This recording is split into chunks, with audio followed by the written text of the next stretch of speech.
esteja convosco.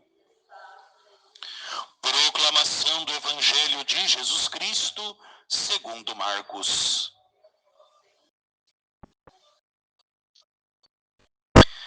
Naquele tempo, Jesus subiu ao monte e chamou os que ele quis, e foram até ele. Então Jesus designou 12 para que ficassem com ele e para enviá-los a pregar com autoridade para expulsar os demônios.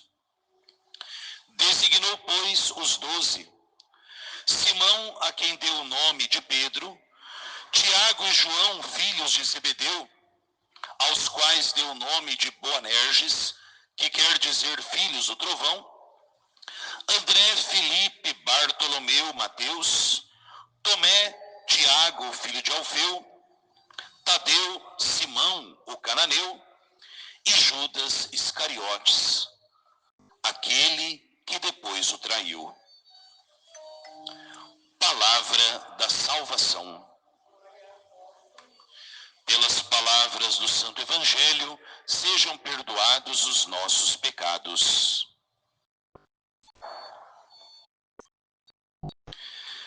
Então Jesus designou 12 para que ficassem com ele e para enviá-los a pregar com autoridade para expulsar os demônios.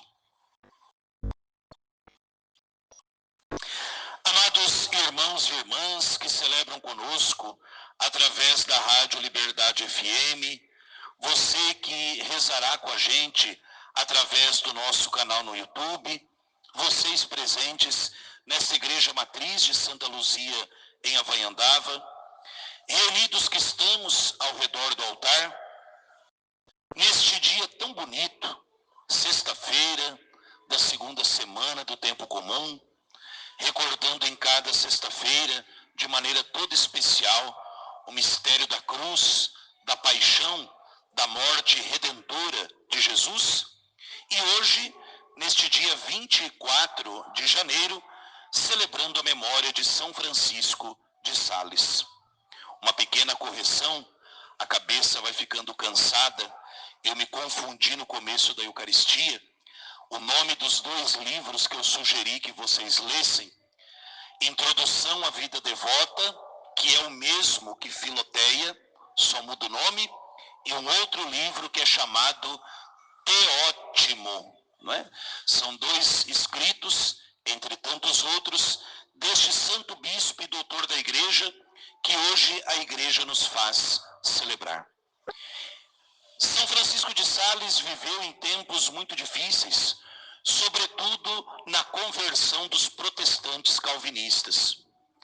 E ele foi trazendo um a um, até arrebanhar multidões, à verdadeira fé, que é a vida cristã católica.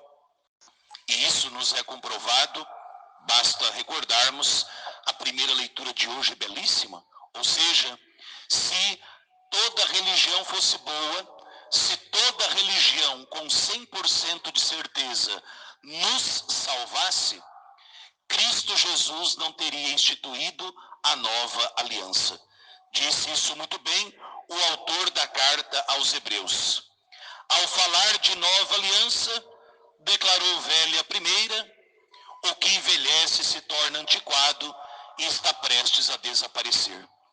Se toda religião, e guardem isso muito bem, se toda religião fosse capaz de salvar 100% com garantia, Cristo Jesus não teria declarado a antiga aliança como velha e instituído na Igreja Católica o sacrifício da nova e eterna aliança.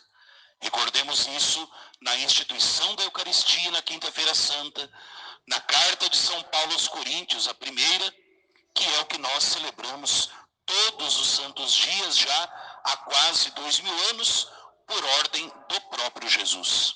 Este é o cálice da nova e eterna aliança, que não é feito mais por obra de mãos humanas, nem pelo sacrifício de touros, carneiros e bodes, mas pelo sacrifício do verdadeiro e real Cordeiro, que é Cristo Jesus, que celebrando no altar da cruz a Eucaristia, ordenou que nós, até a sua segunda vinda gloriosa, celebrássemos esta única missa do Calvário, que se prolonga, se perpetua, se atualiza todos os dias na celebração da Santa Missa. E para conduzir à verdadeira fé, buscando a salvação das almas, e aqui só um parênteses, quando eu digo das religiões que salvam, isso não é presunção católica, é palavra de Cristo. Vocês poderiam me perguntar, padre, Deus só salva na Igreja Católica? E eu responderei a vocês como responde o Concílio Vaticano II. Deus salva quem Ele quer, do jeito que Ele quer, extraordinariamente. A via ordinária, o caminho ordinário e seguro de salvação está na Igreja Católica. Fora da Igreja, se Deus deseja salvar, Ele tem poder para isso infinitamente. Só que se Ele salva fora da Igreja Católica por outros meios, isso Ele não nos revelou, tendo a revelação como a Sagrada Escritura. Então, que a gente fique bem claro isso, porque vai entrando na nossa mentalidade uma ideia de que a religião que te faz bem. Cuidado, você não tem que se preocupar com a religião que te faz bem. Você precisa se preocupar com a salvação da sua alma, recordando que a gente não tem segunda chance. Então pensemos bem e cuidemos de salvar, pelo meio seguro e ordinário que Cristo deixou, a única alma que nós temos na única vida, ou seja, na única chance que nós temos. Fechado o parênteses, São Francisco de Sales, através de muita mansidão e muita doçura, e ao mesmo tempo com muita firmeza na sã doutrina, procurou e conseguiu a conversão de tantos protestantes. Mas a mansidão mostrada e revelada por São Francisco de Sales não era algo tão simples. Haja vista, depois da sua morte e já no excesso da sua fama de santidade, foram buscar algumas coisas que queriam guardar como relíquias já para sua canonização, porque já era santo pela boca do povo. E ele tinha no seu escritório várias peças e queriam, não sei por qual motivo, guardar e conservar a sua mesa de escritório. Reparem bem que curioso. A freira, que era sua secretária, acompanhou as pessoas, os padres, o povo, e chegando lá viram muitas mesas iguais, idênticas. E todos entraram em dúvida. Como nós saberemos qual era a mesa que São Francisco de Sales usava para atender as pessoas? E a irmã, com muita sabedoria e humildade, disse: é aquela ali. Como a senhora tem certeza? E ela mostrou embaixo da mesa onde ele ficava, raspado e gasto pelas unhas de São Francisco de Sales. Ele que na hora que ficava nervoso no atendimento, para não descontar na pessoa, ele ia cavando debaixo da mesa, por isso tinha inclusive a ponta dos dedos machucada. Então vejam, não era um homem que era manso apenas por natureza, mas foi alguém que foi adestrando os seus ímpetos para que no exercício do ministério a mansidão de Cristo transparecesse mais do que o seu limite humano.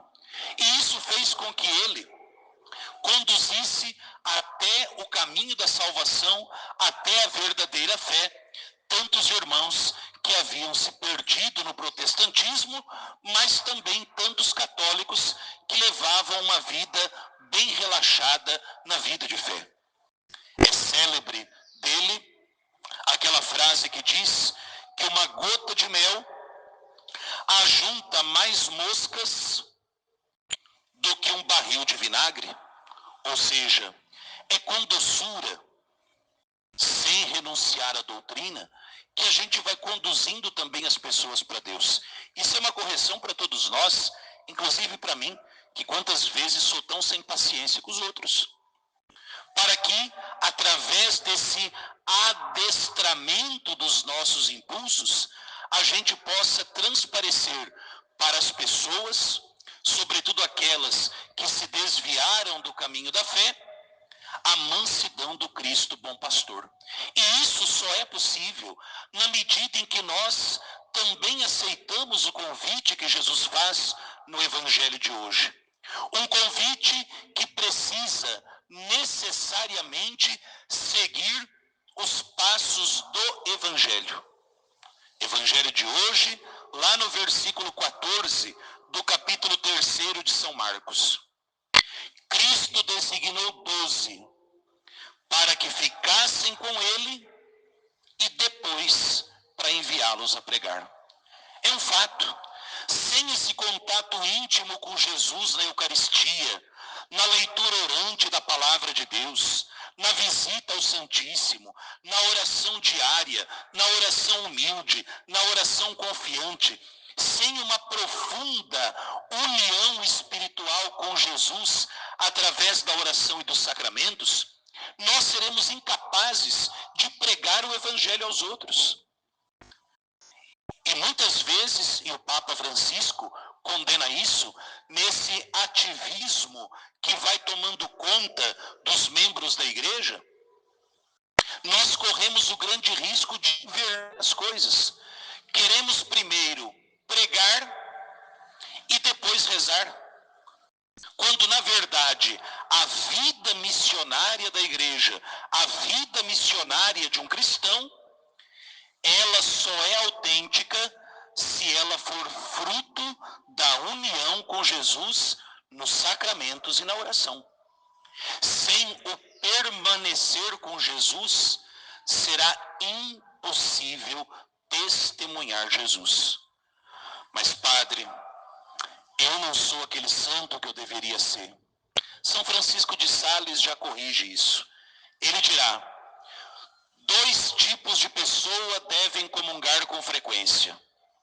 Os santos, para que se conservem santos, e os pecadores, para que cheguem à santidade. Parece uma frase tão nova, e quem escuta pela primeira vez pode imaginar que seja, inclusive, do Papa Francisco, mas não. É de São Francisco de Sales, bispo e doutor da igreja. A Eucaristia não é apenas prêmio para quem já alcançou a santidade, mas é também remédio para nós pecadores que vamos caindo e levantando todos os dias. Não é? Claro, se você percebe que está em pecado mortal, procure a confissão antes de se aproximar do banquete da Eucaristia. Mas naquelas faltas pequenas do dia a dia, uma impaciência, uma imperfeição, que nada, nem ninguém nos afaste de nos alimentarmos do banquete do céu, que é a Santa Missa. Para que vocês e eu, crescendo na intimidade com Jesus, possamos também, vivendo bem a nossa fé, conduzir ao encontro com Cristo na palavra e na Eucaristia, tantos irmãos, ou aqueles que vivem dentro da igreja uma fé morna, como aqueles que se afastaram também da igreja. Por isso, São Francisco de Sales, inclusive, corrige a vida de oração das pessoas. Ele dirá que cada um viva a sua vida de oração conforme o seu estado de vida. E ele dirá: é uma vergonha um monge querer rezar como um pai de família, assim como é impossível um pai de família querer rezar como um monge. Porque o monge, dentro do mosteiro e na sua vocação específica, está num lugar, num estilo de vida e com horários que o permitem uma oração mais prolongada do que de um pai de família que acorda de madrugada e vai dormir à noite, uma mãe de família, um jovem que trabalha. mas que cada um, de acordo com seu estado de vida, procure viver da melhor forma possível a sua vida de oração, a sua vida sacramental, para que, estando com Jesus, nós possamos anunciá-lo aos outros e o nosso anúncio nesse mundo seja um verdadeiro exorcismo, porque onde a luz de Cristo chega, através de um cristão, a treva do maligno se dissipa.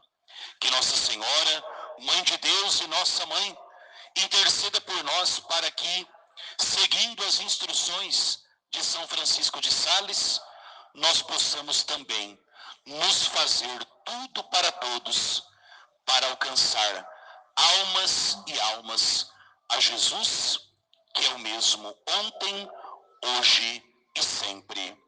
Amém.